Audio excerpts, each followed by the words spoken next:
خدا تعالیٰ کی مقدس اور بابرکت نام میں آپ ساری کلیسیا کو میرا بہت بہت سلام۔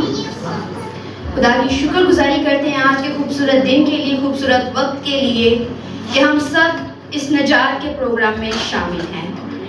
اگر آج کا دن ہماری زندگیوں میں نہ آتا تو نجات بھی ہماری زندگیوں میں نہ آتی۔ خدا کی شکر گزاری کرتے ہیں آج کے اس دن کے لیے کہ اس نے اپنے بیٹے کو بھیجا اور ہماری نجات کا بندوبست کیا۔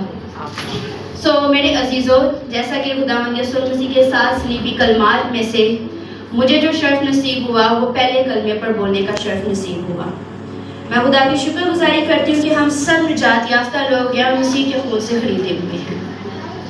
اور آج کے دن کو گڈ فرائیڈے، خوشی کا دن کہا جاتا ہے۔ گڈ یعنی کہ اچھا آج کے دن کچھ ہوا تھا تاریخ میں، اور آج کا دن میں اسے ایک گیم چینجر دن بھی کہوں گی۔ ایک ایماندار کی زندگی میں یہ گیم چینجر ڈے ہے۔ آپ امیجن کریں، خدا نخواستہ ہم قبر کی تہوں میں ہیں اور کوئی امید، کوئی روشنی نہیں ہے، ہمارا کیا ہوتا ہے؟ لیکن آج کے دن کے عوض ہمیں امید ہے، روشنی ہے اور نور ہے، کیونکہ ہمارے مسیحا نے موت، قبر اور شیطان پر فتح پا لی۔ خدا کی شکر گزاری کرتے ہیں، جیسا کہ پہلے کلمے کی جو کی ورڈز ہیں آپ سب نے سنی ہیں۔ لوکا اس کا 23 باب اس کی 34ویں آیت میں مین جو اس کی ورڈز ہے، جو خدا یسوع مسیح کے منہ سے الفاظ نکلے ہیں، وہ ہے کہ یسوع نے کہا، اے باپ ان کو معاف کر کیونکہ یہ جانتے نہیں کہ کیا کرتے ہیں۔ میرے عزیزوں، گزری شب ہم سب نے وہ سارا منظر جو تھا وہ یاد کیا، خدا یسوع مسیح کے آخری کھانے کا آخری فسح کا۔ ہم سب اس میز میں شامل تھے اور مسیح کی یاد میں شامل تھے کہ آج کے دن مسیح نے اپنے حواریوں کے ساتھ یہ کھانا کھایا، اور ہم سب اس یاد کو منا رہے ہیں، کیونکہ خداوند یسوع مسیح نے کہا تھا کہ میری یادگاری میں یہی کیا کرو۔ اس کے بعد میرے عزیزوں کو ریئل پروسیس سٹارٹ ہو جاتا ہے، اصل سفر شروع ہو جاتا ہے، جس کے لیے میرے اور آپ کے المسیح اس دنیا میں تشریف لے کے آئے تھے۔ پیدا وہ چرنی میں ہوئے، اور چرنی سے لے کے سولی تک کا جو سفر تھا، وہ مین مقصد جو تھا وہ یہاں پر آ کر اینڈ ہونا تھا۔ جو وہ مشن تھا، جو وہ اسائنمنٹ تھی، جو وہ کام تھا، جو باپ نے ان کو سونپا تھا، وہ آج ختم ہونا تھا میرے عزیزوں۔ وہ کھرلی سے لے کے سولی تک کا سفر جو تھا وہ ہمارے لیے تھا۔ اب یہاں پر ہم دیکھتے ہیں کہ وہ جو گرفتاری کا پروسیس ہے سارا رات سے جو سٹارٹ ہوا ہے، خداوند یسوع مسیح کو عدالتوں میں، پیشیوں میں، مختلف حکمرانوں کے سامنے پیش کیا جا رہا ہے، منہ پر تھوکا جا رہا ہے، سر پہ کانٹوں کا تاج رکھا جا رہا ہے، اس کی داڑھی کو نوچا جا رہا ہے، اور اسے مزید سے مزید اذیتیں دی جا رہی ہیں، اسے ٹھٹھوں میں اڑایا جا رہا ہے، حالانکہ اس کا قصور کچھ نہیں تھا، اس کا کوئی الزام نہیں تھا۔ لیکن میرے عزیزوں، جب ہم یہاں پر دیکھتے ہیں کہ وہ سارا سفر طے کرتے ہوئے جب میرے اور آپ کے بادشاہ سولی پر آئے ہیں، تو سولی کے اس پل پر سے، سولی کے اس سٹیج سے خداوند یسوع مسیح نے اپنی زبان سے 7 صلیبی کلمات صادر فرمائے ہیں، جن میں سے پہلا کلمہ جو میں نے پہلے بھی پڑھا، ورس بھی ہوئی کہ یسوع نے کہا، اے باپ ان کو معاف کر کیونکہ یہ جانتے نہیں کہ کیا کرتے ہیں۔ میرے عزیزوں، اب جب خداوند یسوع مسیح کو سولی دی گئی ہے تو سب سے پہلا ورڈ سولی پر بیٹے کے منہ سے کیا نکلا ہے؟ اے باپ، اے باپ۔ سب سے پہلے اس نے اپنے باپ کو مخاطب کیا ہے، اور یہ جو لفظ اے ہے میرے عزیزوں، اگر ہبرو لینگویج میں اس کا میننگ دیکھیں تو یہ ایک ریسپیکٹڈ ورڈ ہے۔ جس طرح ہم اپنی سوسائٹی میں کہہ لیں گے کسی جینٹس کے لیے یا لیڈیز کے لیے محترم، محترمہ، سر یا میم کا ورڈ یوز کرتے ہیں، بیٹا اس طرح اپنے باپ کو بلا رہا ہے، اے باپ، ریسپیکٹڈ فادر، وہ کہہ رہے ہیں اے باپ۔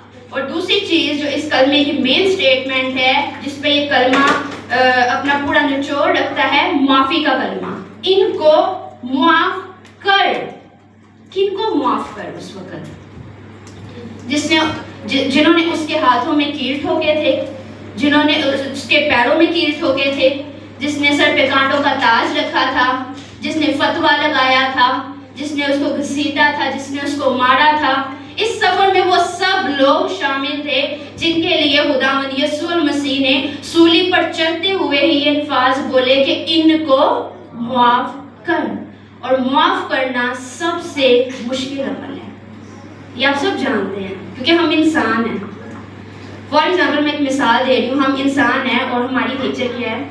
فار ایگزامپل میں ایک مثال دے رہی ہوں کہ میں کہہ دوں کہ آنٹی نے مجھے ایسی بات کر دی ہے, میرے تے دل چ پی گئی, میں مر جاواں گی, میں معاف نہیں کراں گی.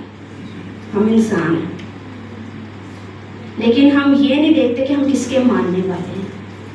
آپ امیجن کریں کہ ایک انسانی جسم رکھتے ہوئے جب میرا اور آپ کا المسیح سولی پر تھا, بہت مشکل ہے, جب بازو اسٹریچ ہوئی ہیں, جسم آپ کا چھل نہیں ہوا ہے, سر پہ کانٹوں کا تاج ہے, کوئی انسان یہ امیجن بھی نہیں کر سکتا جو میرے اور آپ کے مسیح نے کیا ہے. اور تب سولی پر چڑھ کر سب سے پہلے کون سے الفاظ ہیں؟ معافی کے. اے باپ ان کو معاف کر. بہت بہت زیادہ ایکسٹریم مشکل کام ہے یہ, کہ جو لوگ مجھے مار رہے ہیں میں یہاں پر کھڑی ہو کے ان کو کہوں کہ ان کو معاف کر دیں, لیکن میرے اور آپ کے مسیح نے یہ کر دکھایا. اور اس لیے یہ کہا گیا کیونکہ وہ یہ نہیں جانتے تھے. اگر وہ جانتے ہوتے تو ایسا ہرگز نہ کرتے. اس میں جو سپاہی تھے ان میں سے بعد میں ایک کو احساس بھی ہوا کہ یہ خدا کا بیٹا ہے. تو جن کو نہیں پتا تھا خدا, ان کے لیے کہہ رہا تھا کہ ان کو معاف کر. اس وقت جو معافی کا یہ پروانہ جاری ہوا تھا صلیب سے, اس وقت صرف انہی کے لیے نہیں تھا ہوا, وہ ہم سب کے لیے بھی ہوا تھا. کیونکہ سولی پر ہر پیغام کل عالم, کل کلیسیا کے لیے تھا, ہر فرد و بشر کے لیے تھا, کل کائنات کے لیے تھا. تو وہاں پر جب یہ معافی کے الفاظ بولے گئے تو یہ ہم سبوں کے لیے بھی تھے ان کے ساتھ ساتھ. کیونکہ یہاں پر جو لاسٹ ورس ہے, لاسٹ جو اس مین ورس کے ورڈز ہیں وہ یہ ہیں کہ یہ جانتے نہیں کہ کیا کرتے ہیں. اب وہ تو جانتے نہیں تھے. آپ کو پتہ ہے کہ دنیا میں جتنے قانون ہیں, ہر ملک کے قانون میں ایک قانون واحد ایک ایسا قانون ہے, کسی بھی مینٹلی سک پرسن پر یا ذہنی توازن جس کا خراب ہو, عدالت اس پر کوئی بھی جرم عائد نہیں کرتی. آپ سب کو یہ پتہ ہے, ایسا ہی ہے نا. فار ایگزامپل اگر کوئی مینٹلی ڈسٹرب بندہ ہے, اگر وہ مجھے مارتا ہے یا میری طرف کچھ پھینکتا ہے, کوئی چیز مار دیتا ہے مجھے, تو میں اس پہ کیس نہیں کر سکتی کیونکہ عدالت اس کو مینٹلی ڈسٹرب قرار دے دے گی. اس پہ کوئی کیس نہیں ہوگا, اس کو کوئی کچھ نہیں کہے گا. یعنی کہ عدالت جانتی ہے کہ اس بندے کو کچھ نہیں پتا. دنیا کے قانون آج یہ اپنے ہر لا میں یہ چیز امپلیمنٹ کر رہے ہیں, کیونکہ جب کسی انسان کو کچھ نہیں پتا ہوتا تو اس پر وہ جرم عائد نہیں کیا جا سکتا. لیکن مسیح نے یہ بہت 100 سال پہلے اس قانون کو نافذ کر دیا تھا, اور بہت سے ایسے بائبل کے قانون ہیں جو آج دنیا کے قانونوں میں موجود ہیں. یہاں پر ان کو تو نہیں تھا پتا, لیکن ان کے لیے معافی کا پروانہ جاری ہو گیا. لیکن آج ہم کیا کرتے ہیں جن کو سب پتہ ہے؟ ہم سبوں کو مسیح کی صلیب کے بارے میں پتہ ہے, مسیح کی موت کے بارے میں پتہ ہے, مسیح کے جی اٹھنے کے بارے میں بھی پتہ ہے, نجات کے بارے میں بھی پتہ ہے. لیکن ہم کیا کرتے ہیں؟ ہم پھر گناہ کر کے بار بار مسیح کو مسلوب کرتے ہیں. عبرانیوں کے نام خط ہے, وہ ذرا نکالیے میرے ساتھ.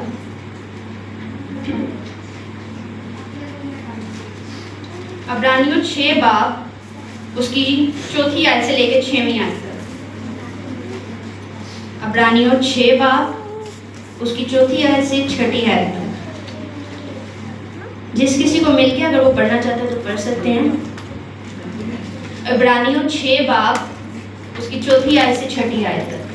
کیونکہ جن لوگوں کے دل ایک بار روشن ہو گئے اور وہ آسمانی بخشش کا مزہ چکھ چکے اور روح القدس میں شریک ہو گئے اور خدا کے عمدہ کلام اور آئندہ جہان کی قوتوں کا ذائقہ لے چکے, اگر وہ بگشتہ ہو جائیں تو انہیں توبہ کے لیے پھر نیا بنانا ناممکن ہے, اس لیے کہ وہ خدا کے بیٹے کو اپنی طرف سے دوبارہ مصلوب کر کے اعلانیہ ذلیل کرتے ہیں. تھینک یو سو مچ. خدا کے پاک کلام کے پڑھے اور سنے جانے پر خدا کی خاص برکت ہو. میرے عزیزوں, عبرانیوں کے اس خط میں ان لوگوں کا ذکر ہے جو مسیح کی نجات, اس کی مصلوبیت, اس کے تمام کاموں کو جانتے ہوئے بھی دوبارہ گناہ کی زندگی میں جی رہے ہیں. نجات کا کام ایک دفعہ ہی ہونا تھا اور وہ ہو گیا. الفاظ تھوڑے سخت ہیں لیکن ہمیں حذف کرنے چاہیے. نجات کا کام ایک دفعہ ہونا تھا, وہ ہو گیا. اب جب دوبارہ دلہا نے آنا ہے, اس نے گھوڑے پر آنا ہے, تب اس نے حساب کتاب کے لیے آنا ہے. معافی کا پروانہ جاری ہونا تھا, وہ ہو گیا. اور ہمارا ایمان ہے کہ ہم سب اس کے عوض معاف ہوئے ہیں، لیکن اب جب دوبارہ توبہ کے لیے پھر نیا بنانا ہے تو وہ کام ناممکن ہے۔ آپ یہ دل میں خوف نہ رکھیں کہ آج اگر میں گناہ کر رہی ہوں تو میں مسیح کے پاس جاؤں گی تو وہ معافی نہیں ہے، معافی آج بھی ہے، لیکن دوبارہ بار بار جانے سے نہیں ہے۔ جب مسیح نے انہیں معاف کیا، مسیح نے ہمیں معاف کیا، ہم یہ معافی کے الفاظ جب قبول کرتے ہیں تو ہمیں چاہیے کہ ہم اپنی زندگیوں میں اسے امپلیمنٹ بھی کریں۔ خداوند آج کے اس کلام کی وجہ آپ سبوں کو کثرت کی برکت عطا کرے۔